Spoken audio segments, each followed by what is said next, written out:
Sasho sangena thina singalala endleleni nanazi indaba ze1KZN TV ehamba phambili namuhla. Ishiye kukhalwa ingozi yaseThekwini. Ithemba enkampanini iRBM.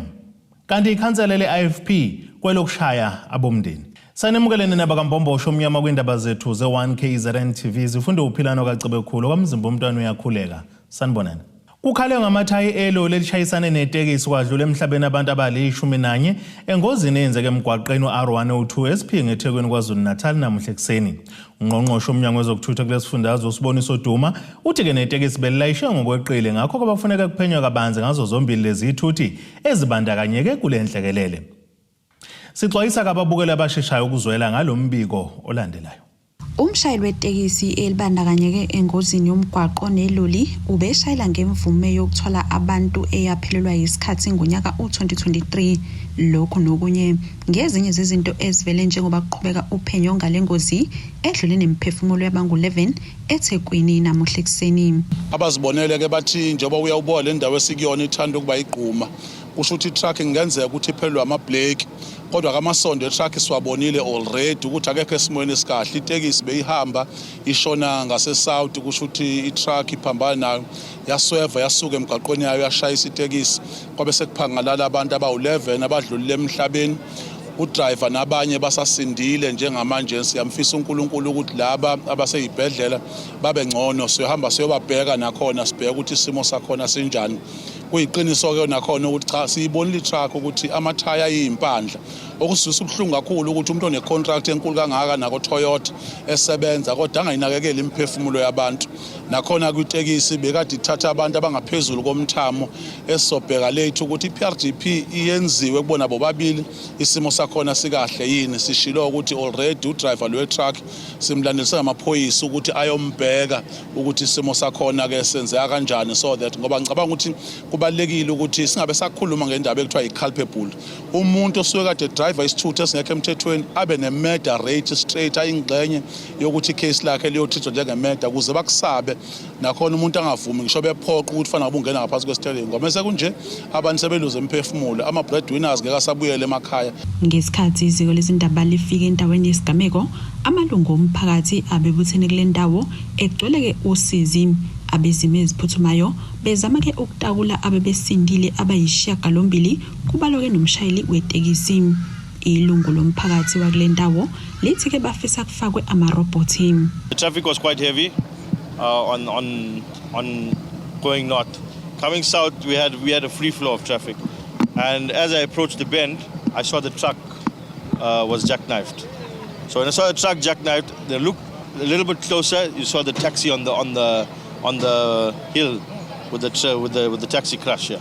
It was then I slowed down, jumped off, we tried to assist some passengers, but unfortunately you could see that there was lifeless to our people there. So we tried our best. I mean, I had my staff with me as well, so we tried, and unfortunately it was a horrific sight. This is not the first time that we have such a tragic accident on this road. We have lost a school learner not too long ago, late last year. Basically, I think this is not a freeway. This is a Spingo Old Main Road. We need robots to be installed at the Lotus Park entrance, even to protect our school children that at Orient Hill Primary School. They need to be installed, robots need to be installed. ALS paramedics banxuse abashayeli ukuba ke bashayele ngokucophelela nokubekezelelana ikakhulukazi uma ke isimo sezulu singesihle. We preach it all the time, you know, with rain, you need to make sure you increase your following distance. You need to make sure that your vehicle's tires and wipers are in a good condition. You need to drive with your headlights on, and most importantly, don't speed, because, you know, when it rains, it lifts up oil or anything that's on the road, which could make it slippery. Ezindabeni ze1KZN TV kubi kuntomkhona Mvubu ngiseThekwini. Uhlalo wekomiti lePhalamende lezamagugu ahambe waphansi noWele uMikateko Mahlawule uthi ke inhloso yokuhambela kwabo ke-Mine Richards Bay Minerals RBM ngamafuphi bekuzohlola ukusebenzisana ngendlela ehlelekile namakhosi angakhelekele emayini kanye ke nosomabhizinisi. uMahlawule uthi bajabuleka ngokuphela komdonsiswano obukade uphakathi kwalezi inhlaka ezithintekayo njengoba seyivumelene ngokubuyisana okuyigxathe lizoba nomthelelo omuhle emphakathini. Imayini Richards Bay Minerals ineminyaka 50 yasungulwa ise-Richards Bay kuphela eNingizimu Afrika. Iqhuba umsebenzi wokubhiwa kwamagugu aphansi ngaphansi kwamakhosi amane anobunini kwamasheya awu-25%, okubalwa kuwona inkosi yaKaMbuyazi, inkosi yakwaSokhulu, inkosi yaKaMkhwanazi kanye nenkosi yakwaDube. Ikomiti lephalamende lezamagugu ahamba waphansi nowoyela lithi izinxushunxushu ezike zaba khona zasezinkantolo ngokungaboni ngasolinye phakathi kwayo lemayini namakhosi ekhonona ngendlela ebuyisela ngayo emphakathini ziphelile. Jabulile ukuthi inkinga ebebenazo baze bayo jika ecourt bayazixazulula manje, sibabeke endaweni eyi-1 bonke baya confirm ukuthi ukuhlala phansi bakhulume kukhona la bayakhona. Kukhona izinto ezincane nje abadinga ukuthi bazikhulume bazozicazulula, kodwa sijabulela ukuthi iprinciple bayibekile ukuthi sebayazwana bazosebenzisana, sebabheka ukuthi imali ekumele ziye kuma communities through ama trust zizohamba kanjani. Kuncane nje okumele bakulungise okukomthetho, after that bazokwazi ukuthi bahlukanise imali ezizothi ziye emphakathini through lama community trust. Leli komiti lithi linembuzo ukuthi yini imbangela yokuthi le mayini ingaphothula eminye imisebenzi yomphakathi eminyakeni edlule. Bona ama project awu-10 amakhulu futhi angakaqedwa, bawaqedile awu-5, in total bana 15. Sifuna ukubabuza ukuthi lawa awu-10 why angaphelanga, azophela nini, before bazositshela ukuthi awapha amanye amasha abazowenza kusukela 2026 kufikela 2030. Isikhulu esiphezulu kule mayini uVena Duvenach uthi ke umsebenzi womphakathi imbangela ukuba ingaphothulwa yabeke iphazamiswa abama-business forum. Asked us about the progress on we call it our social labor program. Social and labor program, it's projects we have to complete as part of our mining license. It runs over 5 years. The previous one ended last year, the 5-year plan, and we're not finished with that one. So they expressed some concerns around that, but we have also been clear to explain what the reasons for that was, and some of the reasons were actually business forums blocking. Also amabhizinisi kanti nemikhandla yamakhosi bathi ukuphela komdodiswano ungasebenzisani ngendlela phakathi kwawo kanye no-RPM kuzothela izithelo ezinhle emphakathini. Njengosomabhizinisi sibona ngathi ikhona inqubekela phambili. Siyazi ukuthi kade kunenkinga eziningi kungazwana no-RPM, imikhandla yethu nathi u-RPM esivimbile ukusebenzisana nawo, kodwa kwabakushilo la bathembisile ukuthi iminyango yokukhuluma nokuxhumana izovuleka, so sinethemba elikhulu njengosomnotho. Previously eminyakeni edlule bekunomdonsiswano phakathi kwenkampani nomphakathi, of which has led to inkampani ingawafulfill amanye ama-agreements, including payment of ama-dividends to the shareholder yomphakathi, but all those issues have been resolved. Kusasele kancane nje kwaKwaSokhulu, kodwa nakho esicile ukuthi bakuresolve, babuthembisa ukuthi bazokuresolve.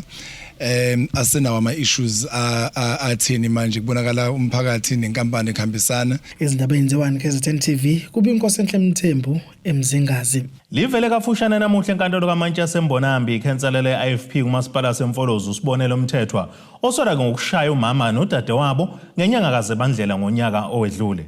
Unyamboso wabo oshwabeke sededelwa ngebhayili ema500 amarandi. Lesi sigameko kubeka ukuthi senzeke ekhaya endaweni yakweSakamthethwa, kanti senzeka nje bekusanda ke kuphothulwa izinsuku ezili16 zomkhankaso okulwisana nodlame olubhekiswe kabesifazane kanye nezingane. Izibalo zakamuva ziveza ukuthi indawo yaseMfolozi iyisizinda sodlame olubhekiswe kabesifazane nezingane, yizeke yenziwa imikhankaso yokuqwashisa ngalokhu.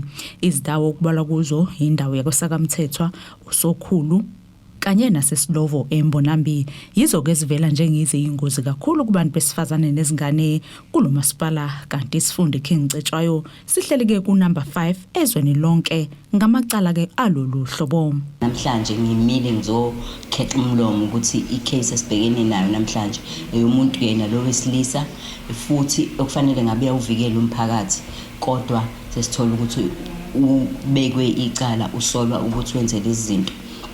Kubhlungu ke makuwukuthi abantu abaholi bethu okufanele ngabe ibona ba leader by example, kodwa kwenzeke ngalendlela.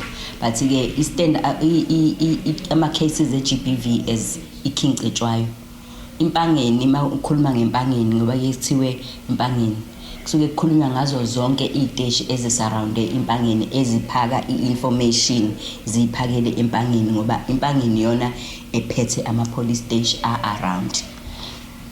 So onke lama states ayabuya kezela so thina njengempangeni nazo zonke iziteshi ezakhele impangeni ngokwama states eGBV sihleli ku number 5 eSouth Africa kuyinto embi ke leyo. Umthimkhulu uthe ezinye zezinto ezinomthelela nokwanda kwalezi igameko zeGBV ukuthi amadoda awakhulumi afela ngaphakathi. Isilisa sivula ama platform ukuthi bekwazi ukukhuluma. Umuntu makhona inkinga naye abhekene nayo ekhulume kubalekile ukuthi akhulume ngoba baze bafike kule situation ngoba bavalela ngaphakathi sikhule thiwa indoda ayikhali. Sikhula kuthiwa indoda enjani ebambelele iketini zonina. Uyabona kuze kube namagama athile abantu besilisa abangathi banozwelo babizwa ngalo babizwa ngemnqolo kuningi nje. So sizama ukuvika lokho ke manje siyafundisa ukuthi kubalekile ukuthi umuntu wesilisa makukhona lapha angaphathekile khona kahle avuleleke singaboni ngokuba ese-actor ngoba isikhathi esiningi beligcina ukuthi intukuthelo yabo ubona ngoba sekuqhuma ibhomu njengoba kwenzekile. Akekho umuntu wesilisa ke sengibuyela kithi njengabantu abamnyama base-Afrika awukwazi ukuthi uma umuntu wesilisa noma wesifazane ubeka isandla kumzali. Estabeni ze-1 KZN TV nginguSamkeliswe Nqulunga ngeSerachas Bay. Kuphazamisekile ukufunda nokufundisa esikoleni samabanga aphezulu eMthiyaqwa eNkandla enyakatho KwaZulu-Natal. Kukhalwa ngezindlu zangasese nezokufundela ezingekho esimeni esigculisayo kanjalo ke nesihlanzekile. Usekela sihlalo wesigungu sesikole kuSibusiso Zulu uthi sebezame izikhathi eziningana kokuthinta komnyango wezemfundo kepha ke kube enhlangazimuka nomoya. uZulu beke wathi imbangela ukuphazamiseka kwesikole kuba singakhona ukuqhubeka nokufunda nokufundisa ukuthi izindlu zangasese zifana nento engekho kulesi sikole ngoba selokhu sakhiwa kodwa akusikaze sivuselele njengezinye izikole. Ingakho uDepartment of Health and Environmental Affairs ubona kungcono ukuthi zivalwe lesikole ngoba asikho sesimeni sokusebenza. Ama-toilet awekho esimeni awekho nje at all ngingaze ngithi awekho esimeni ngoba nalokho kwakuzanyiwe bethi bayakuzama ukwenza ngemali yesikole kwagcina kuhluleke endleleni kwi-SGB ebikhona kule yaminyaka ephambili kwazanywa kwabhalela umnyango ubikelwa ngenkinga khona esikoleni awangaphendula. Seziningi impela izincwadi nobufakazi bezincwadi bukhona kuthisha omkhulu eoffice nakuma record ethu njenge-SGB sinabo ubufakazi. Sike sacela nje nangonyaka ophelile abahloli ukuthi ke befike nabo bezobona lesimo esibhekene naso ukuthi kwenziwa njani uma isimo sinje nabo bagcina bengakwazanga ukufinyelela ukuthi besondele. Siyacabanga mhlambe kuba ngenxa yezimo ngoba unyaka osuyele emaphethelweni.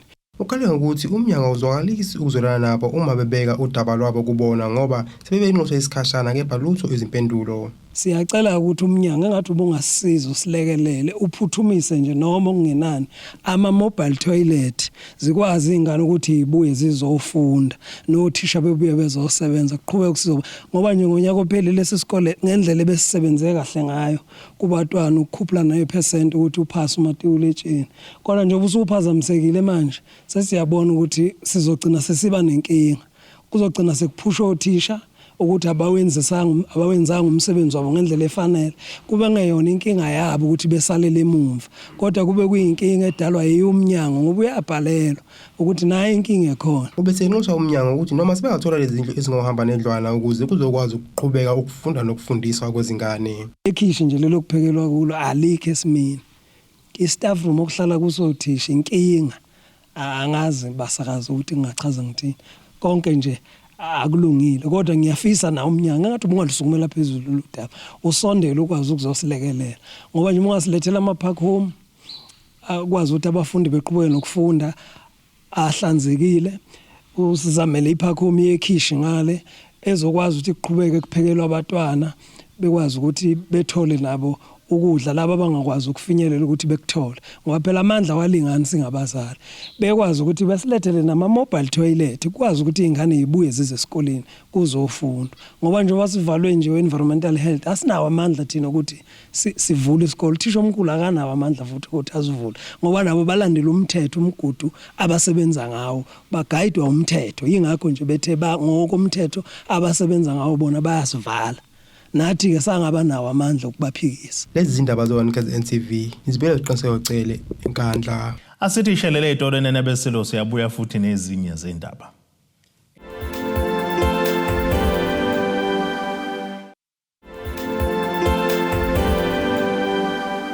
Asibonge siphinde silamukele futhi kwindaba zethu ze1 KZN TV nazo ke zona indaba esithi ngezihamba phambili namuhla. Ishiye kukhalwa ingozi yaseThekwini.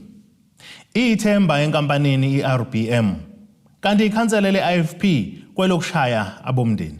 Ucela ukufunisa ke indodakazi ya umndeni wakacela egama lakhe Sigedleni ogwini oseningizimu KwaZulu-Natal eyaduka ngonyaka ka2020.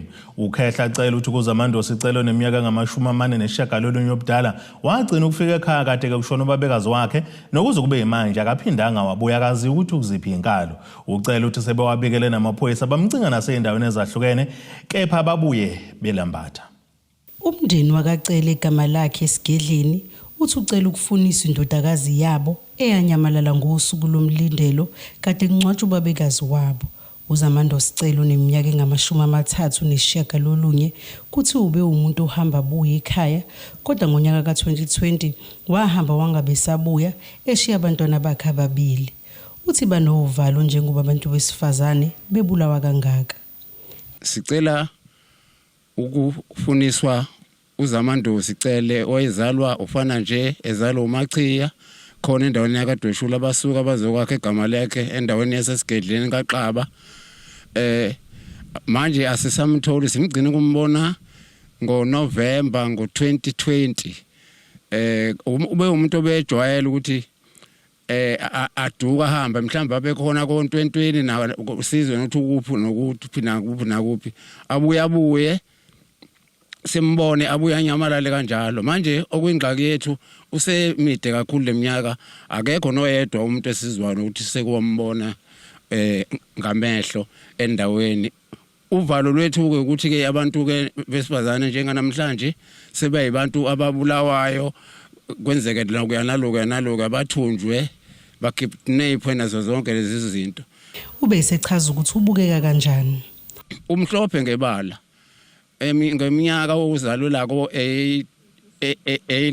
80s lapho ko 86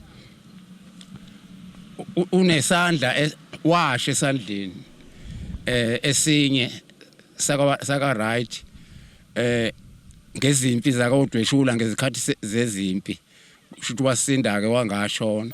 Uyamncenca ukuthi abuyele ekhaya.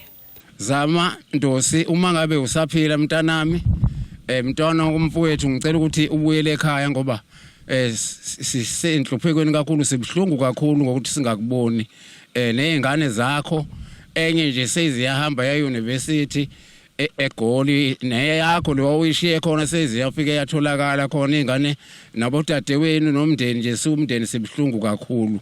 Umama omncane wakhe uthi sebezamile ukumcinga kodwa abanasi isithombe sakhe sicacile.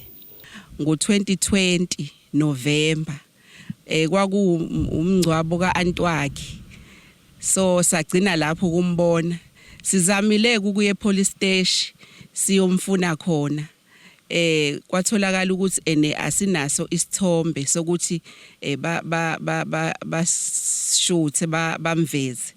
Ngakho ke siqhubekile ke size safika kwa1 KZN ngoba sixakekile ukuthi angavela ahambe nje angazi ukuthi wayapi. Uthi abazi noma usaphila yini. Ngiyacela ukuthi mangase kube khona omazi ukuthi ukephi noma omazi ukuthi singamthola kuphi azame bandla ukusithinta ngoba sixakekile manjena asazi noma usaphila asazi noma akasaphili yini. Kucelwa bake bamfanise bashayele inombolo engezansi. Lo mbiko benuwethule lo Zamando sicele wezindaba ze1 KZN TV ngisegama lakhe. Kuqhakambiswe ukukhulisana phakathi kwamadoda eNewcastle enhle KwaZulu-Natal njengoba bekubanjwe kwimbizo ngaphansi kwesiqubulo esithi injobo enhle ithungele bandla. Abahleli balembizo bekuzinhlangano zomphakathi ezahlukene baveza ukuthi ke lesi isikhathi sokuba kwamadoda akwazi ukudingida inkinga abhekene nazo ikakhulukazi ukuboshwa ngabhando linye ngenxa labo abesilisa abahlukumeza abantu besimame. Izinhlangano ezahlukene ngaphansi kaMasipala eNewcastle zihlanganisa abesilisa ngaphansi kwesiqubulo esithi injobo enhle ithungelwe bandla. uSilindile Nzimande wonqambothi Community Development Project uthi babona izinkinga ezibhekene nabantu besilisa. Kusho ukuthi wonke lama organizations siye sathi ukuthi sihlangane ngenxa yokubona isidingo imbizo le esekuyona yabantu besilisa. I-theme yanamhlanje ithi injobo enhle ithungelwa ebandla. The reason why we decided ukuthi senze into efana nalena, it's because of ukubona ama-daily struggles of men. Abantu besifazane thina singabantu besifazane siyayithola attention kakhulu. Ziningi indawo esibizwa kuzona, maningi ama-gathering esihlangana kuwona, but abantu besilisa somehow they are neglected. So sibone kukuhle ukuthi sebenzele a safe space where they can come together bazokhuluma ngeindaba zabo, abafuna ukukhala bakhala, abafuna ukubhoboka babhoboke, because umuntu wesilisa mayezoza ubhlungu enganayo indawo enganayo i-outlet ubese ugcwala ukuthukuthela yena lento ukuthelo la ibhoboka khona iphuma ayiphumi kamnandi isikhathi esiningi. Kanti inkosi yesizwe sakwaKubheka inkosi uCosmos Kubheka uthi lokhu kuyingxenye yokwakha isizwe. Ikakhulukazi nje igama nje lethi imbizo kusuke nje kuzokwazi ukuthi kwakheke isizwe. Izinto esinama challenges sibhekene nawo abantu abangasakwazi ukubheva besifazana abantu besilisa kanjalo. So nje kunegama nje lethi injobo ithungelwa ebandla. Kusuke kunikezela nje wonke umuntu ukuthi kuquzeleka abantu ukuthi bakwazi uziphatha balandele futhi namasiko abo kungabi noma zikhona ezinye izizwe ezithize kodwa kuyabonakala nje ukuthi thina njengabantu abamnyama sigcina nathi sesikushiya ngokwethu sesilandele okunye kwezizwe. Kanti obethamele lomcimbi uthi bakhalela ukuba bengaboshwa ngabhande linye ngenxa yezinto ezenziwa ngabantu besilisa. Ngoba phela njengoba sithi injobo ithungelwe ebandla nje sizama kona ukuthi sakhane siphikisane nalesimo lesi sokuthi sigcine sesiboshwa ngabhande linye sonke ukuthi hayi abantu besilisa abahlukumezi kanjalo cha asifanani njengoba silapha ke kulembizo sizozama kona ukwakha ukuthi sakhe sifanane okufana mina ngiganiwe ekhaya kodwa ke umfowethu omncane akaganiwe kodwa yena mina mangiholile ngikwazi ukuthi ngiyoba nabalandeli kimi emathaveni afika umfowethu omncane osebenzela ko Cape Town athi mayifikile yena kube uyena okwazi ukuthi athi makoti awuthathe nanku 2.5 uyobhekela abantwana so which means ubani indoda phakathi kwethu lapho nangu yalwamuntu omncane yabo engisholo kona ukuthi kufuneka sikhule sakhane akusiki ukuthi uyindoda ngoba uyindoda ngoba uganiwe kukhona ukuthi ngiganiwe kodwa ngisiyona indoda ngumuntu wesilisa because of angizenza izinto zobudoda yabo. Omunye wabafundisi uthi lokhu kuyabasiza kakhulu kwezenkolo ukuze kuqhuquzele ukungahlukunyezwa kwabesifazane. Imbizo yokukhulisa amadoda isilekelela kakhulu emphakathini wakithi. Sizakala ekutheni izosilekelela thina bezenkolo kungahlukunyezwa abantu besifazane kungahlukunyezwa abantwana njengoba lishilo iBhayibheli lathi thina sishumayele kuyisikhathi noba kungesona siyale siqondise ngezwi. Kubi kuthobeka Dladla ezindabeni ze1KZN TV ngisosizweni eNewcastle. Isigungu sosomabhizinisi eRenkonyeni ogwini eseningizimu KwaZulu-Natal sihambeleke isikole samabanga aphansi siphakamile ukuzonikelela kwabafundi abaqhamuka emakhaya antulayo ngezicathulo eziyi150. Uhlalo lesi sigungu noNhlanhla Madlala uthi lo mnikelo uyindlela abazama ngayo ukubuyisa kokuzethemba kubantwana njengoba iningi labo liqhamuka emakhaya adonsa kanzima. Abantwana babalelwa kuyi150 basizakale ngezicathulo zesikole ngesikhathi isigungu sosomabhizinisi eRenkonyeni bezonikelela isikole samabanga aphansi isiphakamile primary esebhobhoyi. Usihlalo walesigungu uthi lena yindlela ababuyisa ngayo isithunzi somntwana. Whatever uNkulunkulu asibusise ngayo emphakathini, sifikile ke la nezihlangu zabantwana ezizoba 150 kusukela ilonto zihamba ngesonto elizayo.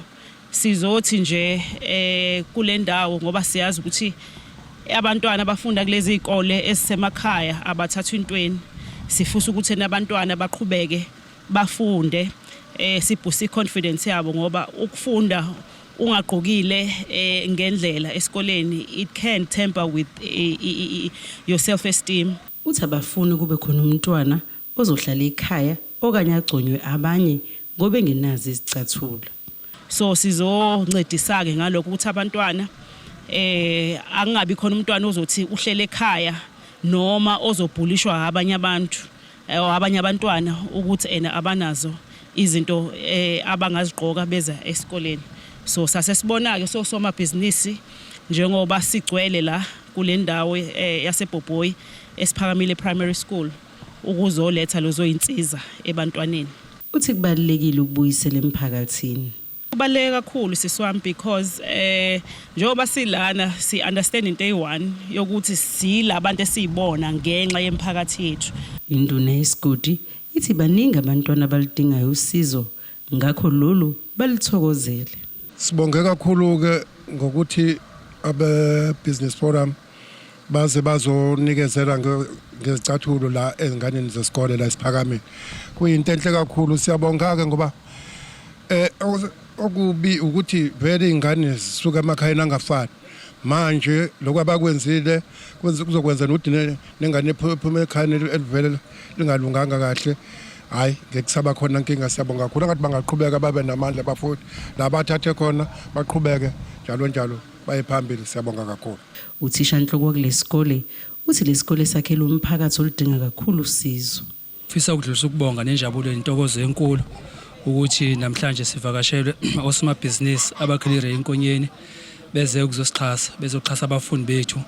Kuyiqiniso elimsulwa ukuthi umphakathi sakhele wona umphakathi odingayo lolu support. Iziningi kakhulu izingane sinazo ngaphakathi esikoleni ebezulidinga. Ngiyacabanga ukuthi lokho kwenzekile namhlanje kuzoshintsha impilo zezingane zethu ngendlela yokuthi kube khona ukukhuthazela nokuqoqozeleka kuzona ukuthi isikhathi ingane mayifika esikoleni nomponzwana ungaphelele noma inezicathulo ezidabukile iba yihlaya kwabanye abantwana. Umzali okuhlomula abantwana bakhe uthi ujabulele lo mnikelo. Abantu abasebenzi nabasebenza amaholo mancane kunento abangazi afford. So ke inhlangano ifikile namhlanje yazopha abantwana bethu icathulo. Sibonge kakhulu lokho kwenziwe inhlangano engathi nabanye bangakwenza. Lo mbiko benuwethule lo zamando sicele wezindaba ze1 KZN TV ngisebhobhoyi. Ake sithi shelele itolene nebesilo siyabuya futhi nezinye zendaba.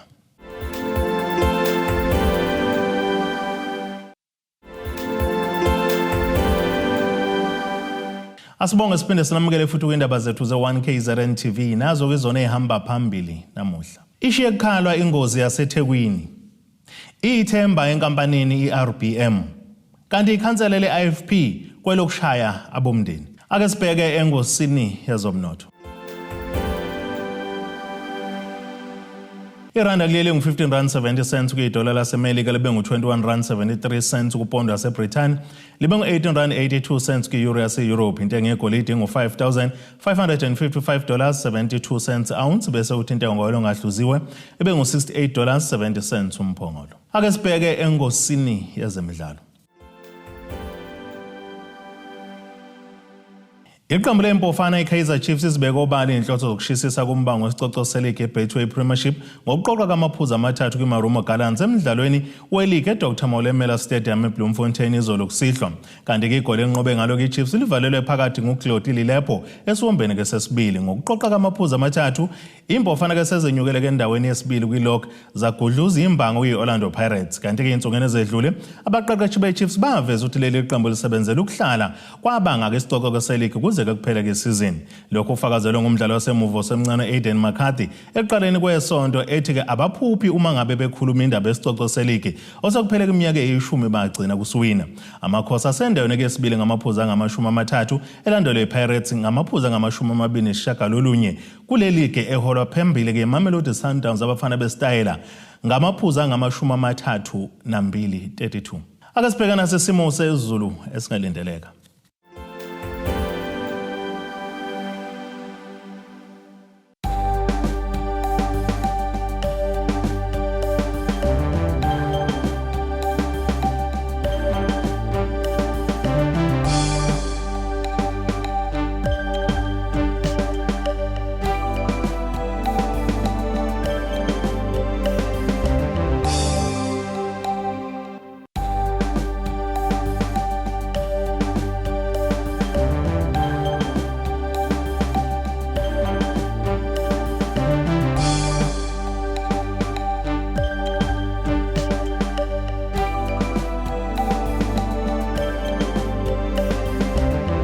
Nina bakampondo zamile njeni ukube zamile enkomeni sasokwakha amagudu okubhemela ziyaguqa la. Abethuli bethu bezindaba baxhaswe iThulis Bayview Bridal. Ungabashayela kulezi zinombolo ezive